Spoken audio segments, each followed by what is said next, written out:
Êxodo, capítulo 15. Moisés e o povo de Israel cantaram então este hino ao Senhor. Cantarei ao Senhor, porque ele venceu maravilhosamente, jogou nas profundezas do mar o cavalo e o cavaleiro. O Senhor é a minha força, minha canção e minha salvação. Ele é o meu Deus. Por isso, cantarei louvores a ele. É o Deus do meu Pai. Por isso, falarei bem dele. O Senhor sabe ser guerreiro. Senhor é o nome dele. Jogou no fundo do mar os carros de Faraó, o exército do Egito. Os famosos capitães egípcios morreram afogados no Mar Vermelho. As ondas cobriram todos eles. Foram direto para o fundo, como pedra. Senhor, a sua mão direita brilha de poder. Senhor, a sua mão direita despedaça o inimigo. Na grandeza da sua majestade, o Senhor derruba os que se levantam contra ele. Manda o seu furor, que consumiu seus inimigos, como fogo consome a palha. Com um simples sopro da sua respiração, o Senhor dividiu as águas. Formaram grandes montões e ficaram firmes como duas paredes. O inimigo dizia: vou perseguir, alcançar e destruir o povo de Israel. Vou repartir os bens que conseguir tomar. Com minhas armas vou destruí-los. Mas bastou que o Senhor fizesse soprar o vento e pronto. O mar cobriu os nossos inimigos. Afundaram como chumbo nas águas profundas. Quem mais é como o Senhor entre os deuses? Quem mais tem santidade tão maravilhosa como o Senhor? Quem é tão merecedor de respeito como Ele? Quem realiza coisas tão grandiosas como o Senhor? O Senhor estendeu a sua mão direita, e só com isso eles foram tragados pela terra. Guiou com bondade o povo que libertou. Levou com poder o seu povo ao lugar santo que escolheu para morar. Os povos souberam o que aconteceu e tremeram. O medo encheu de angústia o povo da Filistia. Os comandantes de Edom estão aflitos. Os heróis de Moabe tremem. Todo o povo de Canaã desmaia de pavor. Estão dominados pelo espanto e pelo medo. Viram a força do seu braço e estão mudos como pedras. E o seu povo passará livremente pelas terras deles. Oh, sim, o povo que o Senhor comprou passará a salvo. Ele fará com que o seu povo entre na terra prometida e fique estabelecido no seu santo monte. Sim, o seu povo morará no lugar que o Senhor preparou, no seu lar, no santuário que o Senhor fez para lhe servir de morada. O Senhor reinará para todo sempre. Os cavalos, os cavaleiros e os carros de Faraó tentaram avançar pelas águas do mar, mas em vão. O Senhor derrubou sobre ele as muralhas de água, mas o povo de Israel passou pelo meio do mar a pé enxuto. Ela saiu tocando um tamborim e dançando. As outras mulheres foram atrás dela, tocando tamborins e dançando. E Miriam cantava, acompanhava pelas mulheres. Cantem ao Senhor, porque ele venceu maravilhosamente. O cavalo e o cavaleiro desapareceram nas profundezas do mar. Depois, Moisés fez os israelitas saírem da praia do Mar Vermelho e foram para o deserto de Sur, e ali andaram 3 dias sem achar água. Finalmente, chegaram em Mara e acharam água lá, mas não puderam beber a água porque era amarga. Por isso, aquele lugar levou o nome de Mara, que quer dizer amargor. Aí o povo resmungou contra Moisés. Vamos ter de morrer de sede? Muitos diziam. Moisés pede ajuda ao Senhor e o Senhor lhe mostrou uma árvore. Moisés jogou a árvore na água e a água se tornou doce. Em Mara, o Senhor quis provar a disposição do povo para com ele.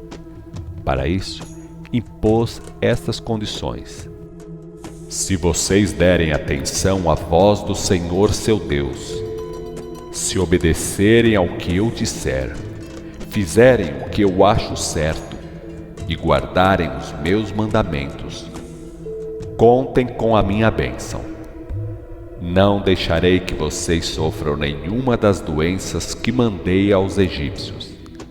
Eu sou o Senhor que dá saúde a vocês. Depois, os israelitas foram embora dali e chegaram a Elim, onde acamparam. Nesse lugar havia 12 fontes de água e 70 palmeiras. Êxodo, capítulo 16. De Elim foram para o deserto de Sim, que fica entre Elim e o monte Sinai. Chegaram lá no dia 15 do segundo mês, depois da saída do Egito. Ali, também os membros da Assembleia de Israel fizeram amargas queixas a Moisés e a Arão. Que bom que estivéssemos no Egito! Choramingaram. Era melhor que o Senhor nos tivesse matado lá. Pelo menos tínhamos carne e pão com fartura. Mas vocês nos trouxeram a esse deserto para matar toda essa gente de fome. Nessa situação, o Senhor disse a Moisés: olhe, vou fazer chover pão do céu. Cada pessoa deverá sair todas as manhãs para recolher pão suficiente para cada dia. Vou provar o meu povo. Quero ver se segue as minhas ordens ou não. Agora, no sexto dia da semana, deverão colher porção dobrada. Moisés e Arão convocaram a assembleia do povo de Israel. Disseram aos israelitas reunidos: de tarde vocês vão ver que foi o Senhor que tirou vocês do Egito, e de manhã terão outra demonstração da glória dele. Porque de tarde nos dará carne e de manhã pão. Ele ouviu as queixas que vocês fizeram. Suas queixas não são contra nós, pois quem somos nós? Suas queixas são contra o Senhor. Moisés disse a Arão: chame o povo para que fique diante do Senhor, pois o Senhor ouviu as queixas feitas contra ele. Arão chamou o povo, e nisso, alguma coisa chamou a atenção de todos. Olharam para o deserto e viram aparecer na coluna de nuvem a glória do Senhor. O Senhor disse a Moisés: escutei as queixas que os israelitas fizeram. Diga a eles: de tarde vocês vão comer carne, e de manhã vão se encher de pão. Aí saberão que eu sou o Senhor seu Deus. De fato, à tarde chegaram muitas codornizes, forraram o acampamento. E pela manhã, o deserto em volta do acampamento estava coberto de orvalho. Quando o orvalho evaporou, ficou no chão uma camada fina de uma coisa que parecia escamas ou geada.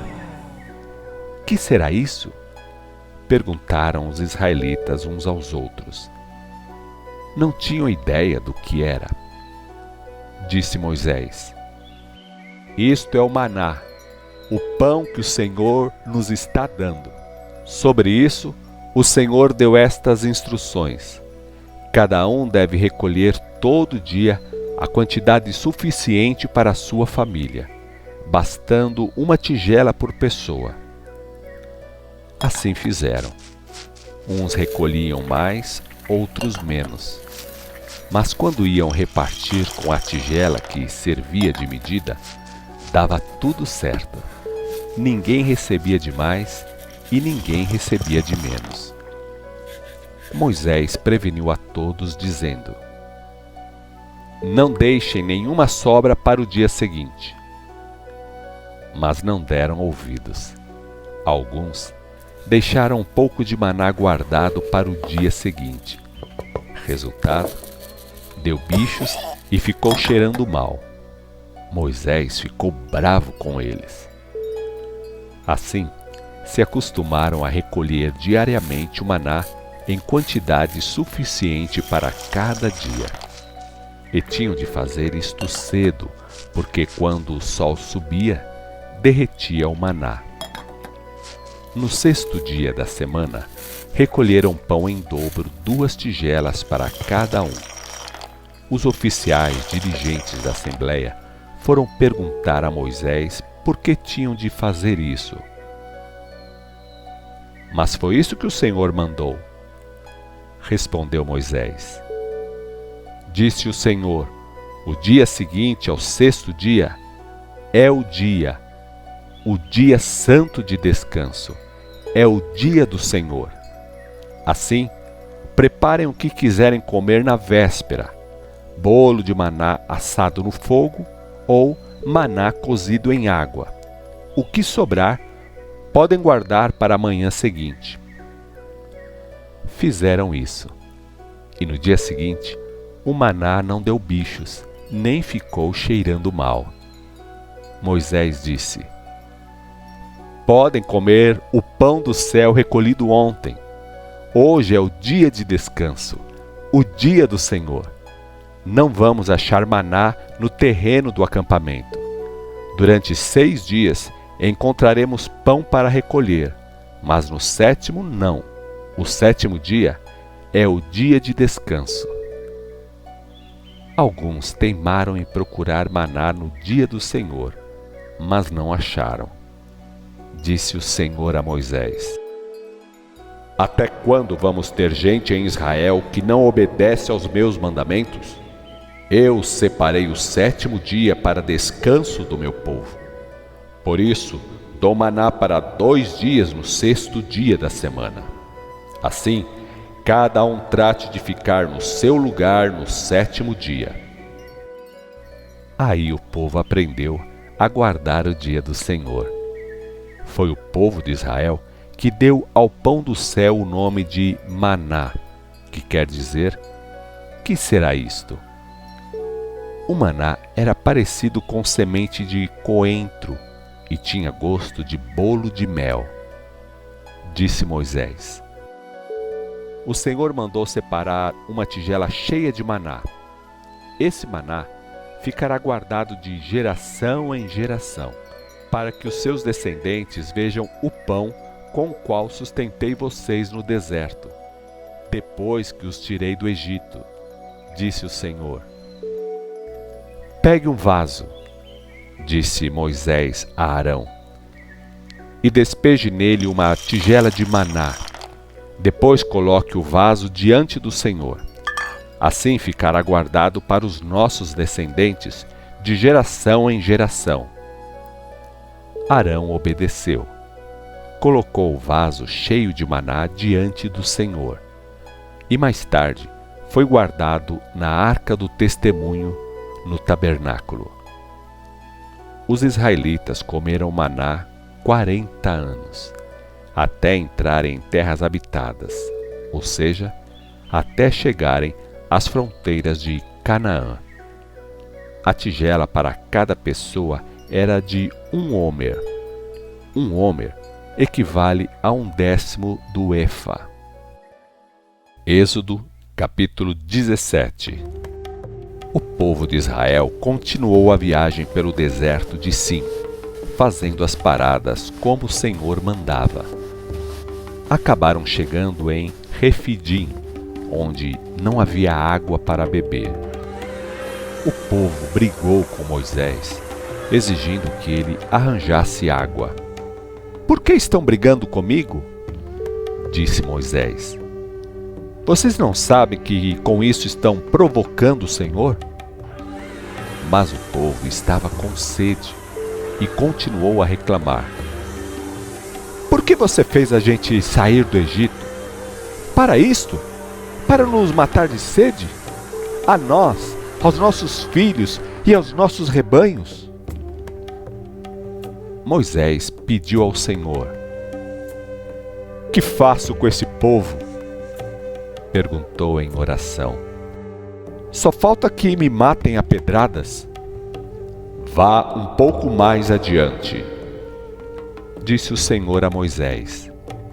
Vá com alguns dos líderes de Israel, e não esqueça a vara que você usou para golpear as águas do rio Nilo.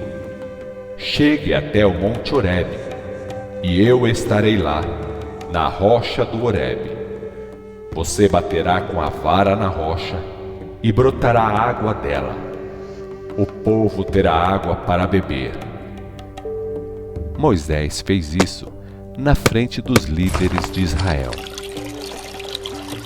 Moisés deu 2 nomes àquele lugar. Um deles é Massá, que quer dizer provocação. O outro é Meribá, que quer dizer briga, pois foi ali que o povo se rebelou contra Deus, provocando sua ira ao dizer: Afinal, o Senhor vai nos proteger ou não? Israel foi atacado em Refidim pelas forças de Amaleque. Moisés deu estas ordens a Josué: Chame os guerreiros e vá lá enfrentar os amalequitas. Amanhã eu vou ficar no alto de um morro e vou ficar segurando erguida a vara de Deus. Josué fez o que Moisés mandou e enfrentou Amaleque. Enquanto isso, Moisés, Arão e Hur subiram ao morro e ficaram lá. Enquanto Moisés sustentava a vara estendida, com o braço levantado, Israel levava a melhor na luta. Quando Moisés abaixava o braço, Amaleque levava vantagem. Moisés sentia as mãos pesadas. Por isso, pegaram uma pedra e Moisés ficou sentado nela. E Arão e Hur ficaram segurando as mãos dele, um de cada lado.